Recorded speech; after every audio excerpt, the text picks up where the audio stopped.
I'm Logan Crawford, and right now on GBN, we're diving into a thrilling Christian action story where faith is the ultimate superpower. The name of the book, From the Darkness into His Light. It is written by a terrific author. His name is BretECheek.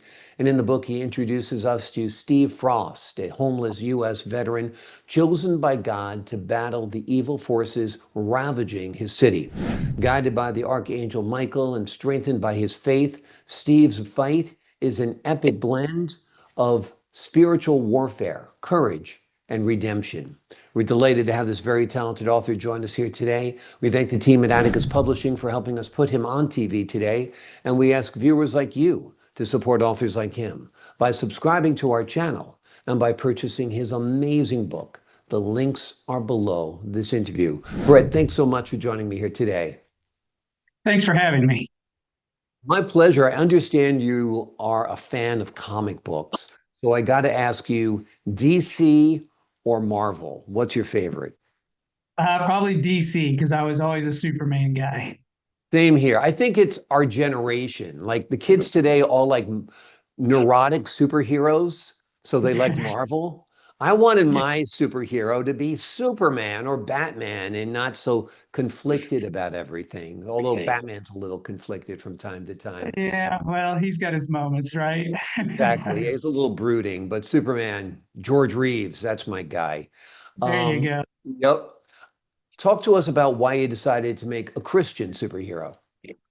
Well, I think it was because growing up and reading the comics for so long, it was one of those things where they all had false gods that they worshipped. And when I came back to my faith, I grew up in a very strong Christian home. And, I, like a lot of people, I went away. And then when I came back about 4 or 5 years ago, I just started really about 2 years ago. I started thinking, man, we need somebody who worships the one true God, but yet gets his help from him.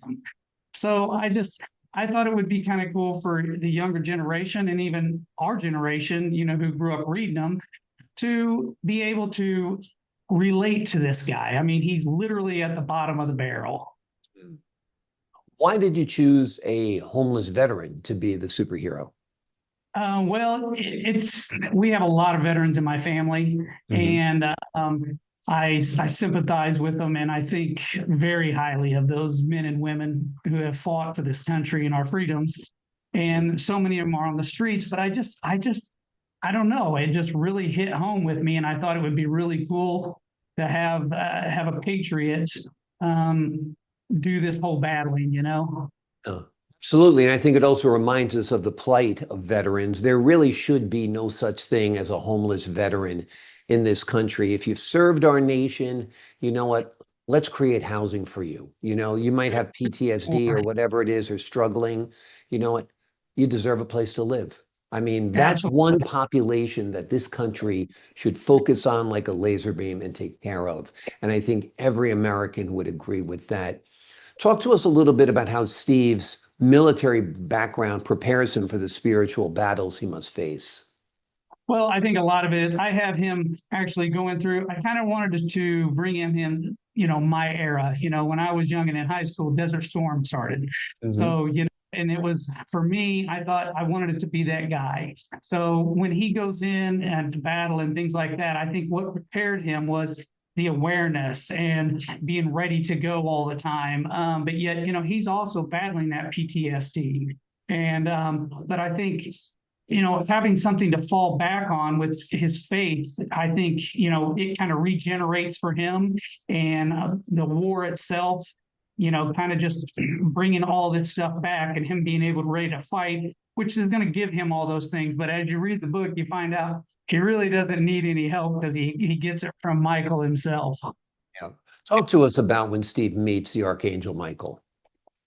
For me, I wanted it to be an epic meeting. I wanted it to be out of this world. Hollywood, to me, does not do angels justice. Mhm. When you read the Bible, they're so amazing, and I just thought this meeting should be something that's just mind-boggling. And at first, he doesn't know if he actually met him or if it was a vision or what it was. So, when Michael comes down, it is with thunder. It is with just, I mean, literally he hits the ground and everything shakes. And his wingspan and just the way I describe him. I wanted it to be something to where when the reader is sitting there, because, going back to the comic books, I would always kind of, when you read, you want to put yourself in there. You want to put yourself with Superman as he was fighting evil. And that's what I thought. I thought, man, when the reader reads this, I want him to put himself there and feel the ground shake and be lifted up and feel the thunder of Michael's voice itself coming to him. Yeah. Very, very effective, very, very powerful. Talk to us about the kinds of evil forces that Steve is fighting in the city. Well, he's fighting, demons are running wild, he's got his crew running out there. And the demons, when they take over the person, they need that help. So when he fights these, only Steve sees these. He sees this darkness, this swirling in the person. And it's not everybody, because not everybody's possessed in this book. I don't want everybody thinking everybody walking the face of the earth is possessed, but it's one of those things. But when he sees it, when he calls out a scripture, and what it does is it draws the demon out. So I put a lot of thought into these demons, because I never thought any of them were pretty. You don't envision anything pretty. And the smell, I wanted to really describe it. So when you're thinking about it, and my wife was big in helping me on this too. She was like, "Oh man, there's no way. Let's think of what this sound could make." And we really put a lot of thought into it. And when he fights them, I want him to be able to see something different every time. And then, he ends up coming across the ultimate evil himself, Satan himself, in the book. Got a little help with the local pastor. Tell us about how the pastor helps.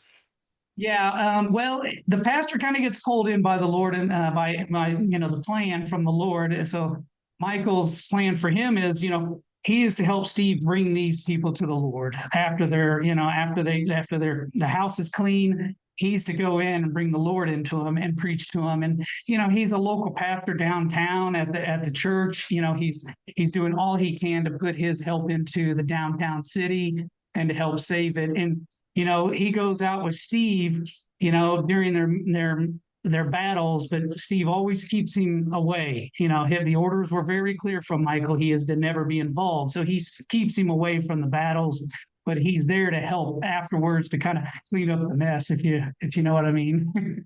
Absolutely. And Steve's faith really comes into play to help him overcome challenges, right? Absolutely. It gets stronger as the book goes on, and yet he faces obstacles in the book, failures like you and I do every day in life. And when he faces these failures, he realizes, at certain points, he's wanting to, oh man, I don't need this. I'm giving up, Yeah. Well, Michael kind of wakes him up. And, he also has the pastor to help him with that, to go, hey, no, we need to lean on the Lord. So I think it's a really good story, because you do have to, you find out you need to lean on the Lord. Exactly, exactly. You're in good company when you're leaning on him. The cover art of the book is awesome. Tell us about that. That is 100% my wife, Stephanie. She is awesome. She actually edited the book too. Wow. So yeah, she did a lot of work designing it, working with AI and things of that nature. And she kept going, "What do you think of this? What do you think of this?" And then when she brought this up, it was instant. I said, that's what I wanted right there, and it fits the theme and everything very well. She did a great job. Amazing. So she was able to craft that using AI tools? Yes, sir. She was. Amazing. Well, kudos to her. That's great. Great to have a life partner like that, no doubt. Yes. Obviously, Superman has had many, many movies and all the DC comics, and the biggest, popular, most successful franchise in history is the Marvel comic book movies. Have you thought about this as a film? I honestly, yes. I think it would be spectacular on the screen. It is a nonstop thrill ride from the minute the first chapter till the end of the book.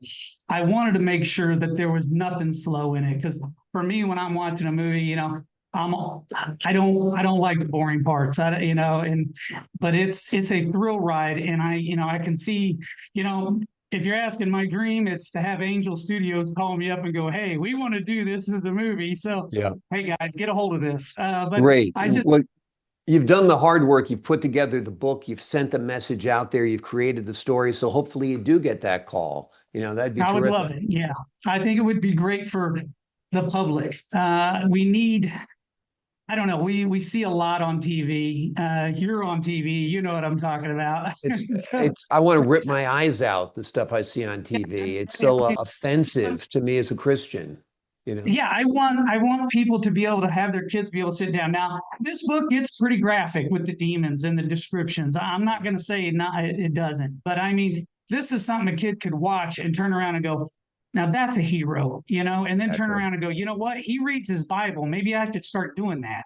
Yeah. He goes to the Lord with his problems. Maybe I should start doing that. So I think that's what I want. And, guys of our age, Mhm. we look like this and go, man, that's a nonstop thrill ride. And man, he Yeah. needed God through the whole thing.